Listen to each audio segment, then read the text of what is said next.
Hey, I'm Jamey from Stonemaier Games, and today I'm going to talk about my favorite mechanism in the game, Here Lies.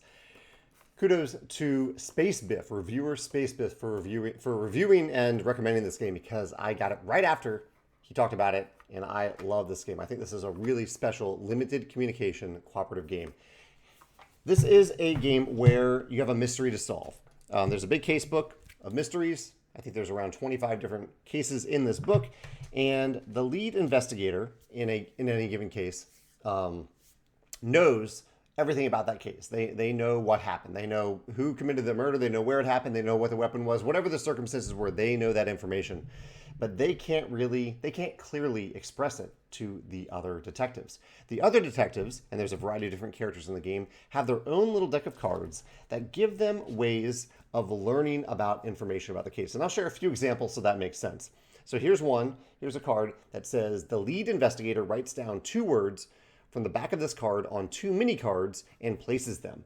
So for example, the back of this card has all these different cards. The lead investigator will look at these specific words. They'll write down 2 of them, and they'll place and there's like these little mini cards in the box. They'll place them wherever they want. There's a board that shows kind of a skeleton, but they can also place them near some of the information that you're trying to figure out. So there might be a card on the table that says murder weapon, or weapon, and there might be another one that says cause or person. And so they might place that card near one of those other cards to give you a little bit of information about what this is corresponding to. That's one of the types of clues, but there's a lot of different ways that you can communicate.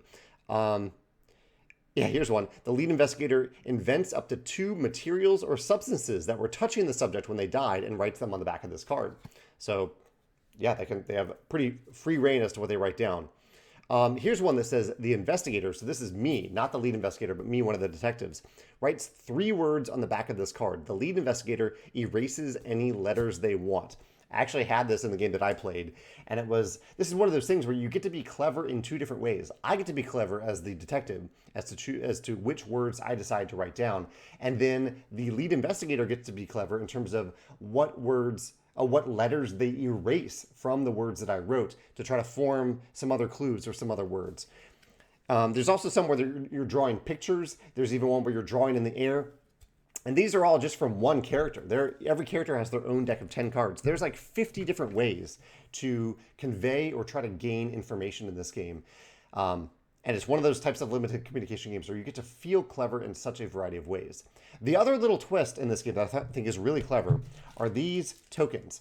So at the end of each round, there's a certain amount of time that you have each round, not real time, but time units in the game. And at the end of each round, the detective or the lead investigator, the person who knows all the information, will use these tokens. These are green check marks, yellow, neutral markers, and then red X's. And they will place one of each of them next to each of the types of categories that you're working on, like the murder weapon, the whodunit, the person, and maybe the cause. It depends on the case. But these, I think, are a really clever way for that person to communicate either with a green check mark that not that you currently have it exactly correct, but that at some point during the discussion, because the lead investigator can hear all the other detectives talking out loud, at some point during that discussion, they can say, you said the right thing. That's a green check mark. Or they can say, with a yellow line, you're on the right track, but you're not quite there. Or with a red X, they can say, you aren't anywhere close. You have not said it. You are way off base right now.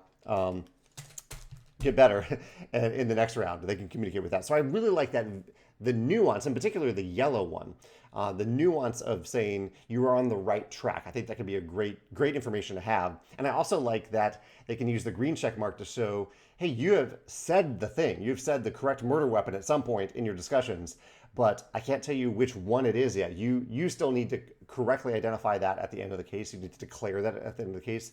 But at some point you have said it out loud, and I'm right here at the table with you, so I can hear you. All really, really clever elements of this game. And I can't wait to show more people and to play more of the cases in here.